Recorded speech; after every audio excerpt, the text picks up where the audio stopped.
ವಿದ್ಯಾರ್ಥಿಗಳಿಗಾಗಿ 15 ಅತ್ಯುತ್ತಮ studies tips. ಪ್ರತಿದಿನ ನಿಗದಿತ ಸಮಯದಲ್ಲಿ ಓದಿ. ಒಂದು ಸಮಯವನ್ನು ಆಯ್ಕೆ ಮಾಡಿ, ಅದನ್ನು ಪ್ರತಿದಿನ ಪಾಲಿಸಿ. ಸಣ್ಣ ಗುರಿಗಳನ್ನು ಇಟ್ಟುಕೊಳ್ಳಿ. ಒಂದು ಅಧ್ಯಾಯವನ್ನು ಒಂದೇ ಬಾರಿ ಓದಲು ಪ್ರಯತ್ನಿಸಬೇಡಿ. ಟೈಮ್ ಟೇಬಲ್ ತಯಾರಿಸಿ. ಪ್ರತಿಯೊಂದು ವಿಷಯಕ್ಕೂ ಸಮಯ ಹಂಚಿಕೆ ಮಾಡಿ. ಮೊಬೈಲ್ ಬಳಕೆಯನ್ನು ಕಡಿಮೆ ಮಾಡಿ. ಓದುವ ಸಮಯದಲ್ಲಿ ನೋಟಿಫಿಕೇಷನ್ಗಳನ್ನು ಆಫ್ ಮಾಡಿ. ನೋಟ್ಸ್ ಬರೆದುಕೊಳ್ಳಿ. ಮುಖ್ಯ ಅಂಶಗಳನ್ನು ಬರೆಯುವುದರಿಂದ ನೆನಪಿನಲ್ಲಿ ಹೆಚ್ಚು ಉಳಿಯುತ್ತದೆ.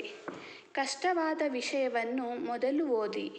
ಮನಸ್ಸು ಫ್ರೆಶ್ ಇರುವಾಗ ಕಠಿಣ ವಿಷಯಗಳನ್ನು ಮುಗಿಸಿ. 25 ರಿಂದ 30 ನಿಮಿಷ ಓದಿ. 5 ನಿಮಿಷ ವಿರಾಮ ತೆಗೆದುಕೊಳ್ಳಿ. ಇದರಿಂದ ಏಕಾಗ್ರತೆ ಹೆಚ್ಚುತ್ತದೆ.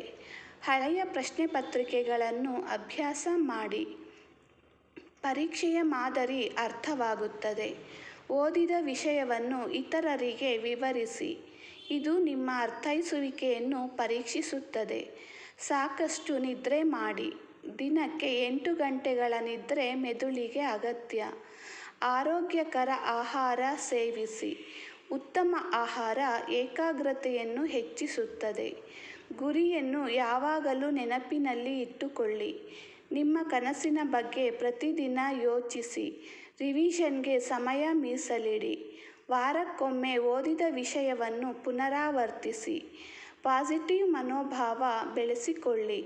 ನನಗೆ ಸಾಧ್ಯ ಎಂಬ ಆತ್ಮವಿಶ್ವಾಸ ಇರಲಿ. ಪ್ರತಿದಿನ ಸ್ವಲ್ಪ ಪ್ರಗತಿ ಸಾಧಿಸಿ. ಸಣ್ಣ ಪ್ರಯತ್ನಗಳೇ ದೊಡ್ಡ ಯಶಸ್ಸಿಗೆ ಕಾರಣವಾಗುತ್ತವೆ. ಪ್ರೇರಣಾದಾಯಕ ಸಾಲು. ಪ್ರತಿದಿನ 1% ಉತ್ತಮವಾಗಲು ಪ್ರಯತ್ನಿಸಿ. 1 ವರ್ಷದ ನಂತರ ನೀವು 37 ಪಟ್ಟು ಉತ್ತಮರಾಗಿರುತ್ತೀರಿ.